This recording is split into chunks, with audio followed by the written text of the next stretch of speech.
चलो ध्यान दो, वर्ब, ठीक है। देखो जितने भी काम तुम खुद करते हो या कोई भी काम अगर होते हुए देख लिए, तो जो भी काम कर रहे हो या होते हुए देख रहे हो उस काम को ही क्या कहते हैं, वर्ब। तो कोई भी ऐसा शब्द जो दिखा रहा हो किसको, किसी भी तरीके के एक्शन को, जैसे हमने हाथ उठाया तो उठाना क्या हो गया, एक्शन।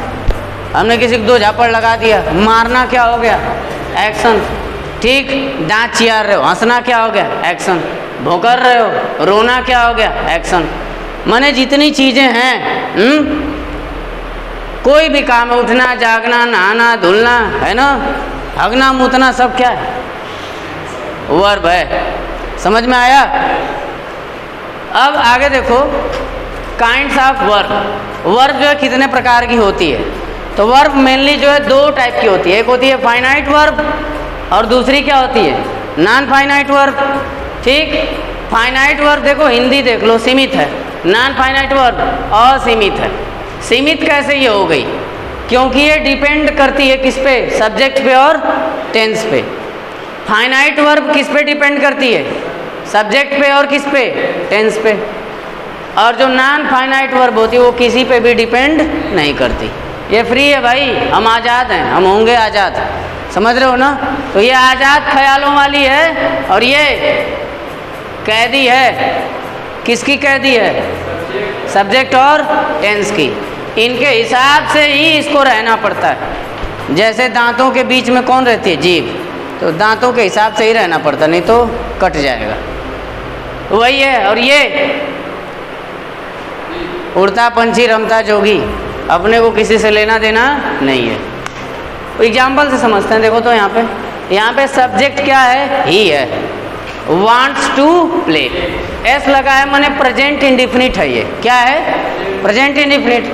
दूसरे में हमने बस सब्जेक्ट चेंज किया तो यस क्या कर दिए, हटा दिए। टेंस अभी भी वही है, टेंस अभी भी वही है, लेकिन ही से आई करने में यस हट गया, वांट्स से क्या हो गया, वांट हो। ये वर्ब बदल गई कि नहीं, बोलो? सिर्फ सब्जेक्ट चेंज किए, टेंस वही है, टेंस वही है, लेकिन वर्ब बदल गई। किसके बदलने से, बस ही से आई किए, और टेंस अभी भी वही है, प्रेजेंट इंडिफिनिट। ही से क्या कर दिए, हट गया, बदल गई। फिर देखो ही था तो अभी ही ले लिए, इस अब की बार टेंस बदल दिए। सब्जेक्ट सेम है, क्या बदल दिए, टेंस। वांट्स था प्रेजेंट इंडिफिनिट, पास्ट इंडिफिनिट किए तो क्या हो गया, वांटेड। देख रहे हो ना, वांट, ये सारे किसके रूप हैं, वांट के। वांट देख रहे हो ना किस हिसाब से बदल रही है, सब्जेक्ट बदले तब भी बदल गया, हाँ, वांट्स से क्या हो गया, वांट हो गया। और वर्ब बोल रहे हैं, टेंस बदले तब भी वांट्स से क्या हो गया, वांटेड। अब की बार सब्जेक्ट नहीं बदले तो तुमने क्या देखा, जो ये वर्ब है यहाँ पे वांट, ये किसके हिसाब से बदल जा रही है, और किसके हिसाब से, टेंस के हिसाब से। तो गिरगिट है ये, क्या समझे, कंडीशन के हिसाब से अपने आप अपना रंग बदल ले रही है। तो इसीलिए इसको हम कौन सा वर्ब कहेंगे, फाइनाइट वर्ब। समझ में आया? अब जरा इस पे नज़र डालो तो, यो टू प्ले, यो टू प्ले, यो टू प्ले, माने क्या,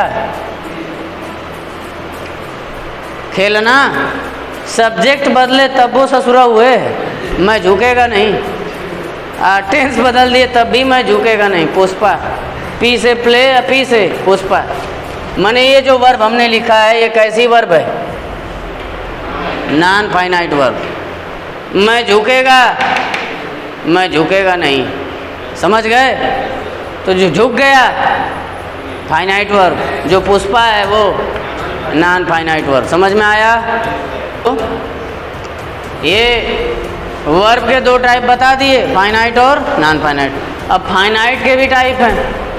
पहला क्या है, ट्रांजिटिव, सकर्मक। दूसरा क्या है, इंट्रांजिटिव, अकर्मक। तीसरा क्या है, लिंकिंग, योजक। चौथा क्या है, ऑक्सिलियरी भी बोलते हैं या फिर हेल्पिंग, दोनों बोल सकते हो हिंदी में, सहायक क्रिया। सकर्मक क्रिया, अकर्मक क्रिया, योजक क्रिया, सहायक क्रिया। ठीक, यही 4 टाइप हैं किसके, फाइनाइट वर्ब के। किसके, फाइनाइट वर्ब के। ठीक है, अब ध्यान से देखो, पहला ट्रांजिटिव और इंट्रांजिटिव समझ लो। ठीक, इन दोनों को एक साथ समझ लो और इन दोनों को एक साथ, क्योंकि कंपेयर करके समझते हैं।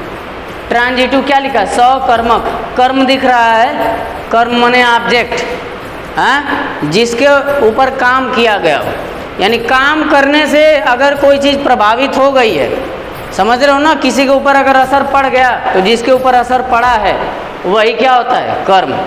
कर्म मतलब ऑब्जेक्ट, हैं? जैसे मान लो पहलवान को बुला के 2 झापड़ मार दिए, गाल सूज गया, तो किसके ऊपर असर पड़ा? पहलवान के ऊपर। तो पहलवान क्या हुआ? ऑब्जेक्ट। समझ में आया? तो सकर्मक, स माने साथ, कर्म के साथ, मतलब क्या? जिस वर्ब में ऑब्जेक्ट भी मिलेगा, क्या मिलेगा? ऑब्जेक्ट। वो कैसी वर्ब होगी? ट्रांजिटिव। जिसमें ऑब्जेक्ट नहीं मिलेगा वो क्या होगी? इंट्रांजिटिव। एग्जाम्पल से समझते हैं। ही, उसने प्लेट खेला, क्या? हॉकी खेला, हकिया खेला ना, तो असर किसके ऊपर पड़ा? हकिया इधर उधर भांज रहा है, टूट भी सकती है, असर किसके ऊपर पड़ रहा है? हॉकी के ऊपर। तो हॉकी क्या हुआ? कर्म। कर्म यानी ऑब्जेक्ट। वर्ब भी है और वर्ब का क्या मौजूद है? ऑब्जेक्ट भी मौजूद है। इसीलिए ये जो वर्ब है ये कैसी वर्ब होगी? ट्रांजिटिव। वहीं इंट्रांजिटिव में कौनो ऑब्जेक्ट वगैरह मौजूद नहीं होती। इट इज़ ग्रोइंग, हो रहा है, डार्क, अनहरिया, अनहरिया हो रहा है, नेचुरल बात है ना, बोलो, अंधेरा हो रहा है, आई बात समझ में? उससे किसी के ऊपर कोई प्रभाव पड़ने वाला नहीं है, क्योंकि रोज होता है भाई, नेचुरल चीज़ है। आ गई बात समझ में? तो ये यहाँ पे जो ग्रोइंग है ये कैसा वर्ब है? इंट्रांजिटिव। ये अपनी नेचुरल घटना कोई हो रही है, किसी के ऊपर कोई असर नहीं पड़ा, लेकिन यहाँ पे आगे के ऊपर असर पड़ा, तो ये ऑब्जेक्ट है। ठीक, तो वर्ब, वर्ब का ऑब्जेक्ट दोनों मौजूद हैं, तो ये वर्ब कैसी वर्ब होगी? ट्रांजिटिव। वर्ब मौजूद है लेकिन इसका ऑब्जेक्ट मौजूद नहीं, तो कैसी वर्ब होगी ये? इंट्रांजिटिव। ट्रांजिटिव और ये इंट्रांजिटिव। समझ में आया?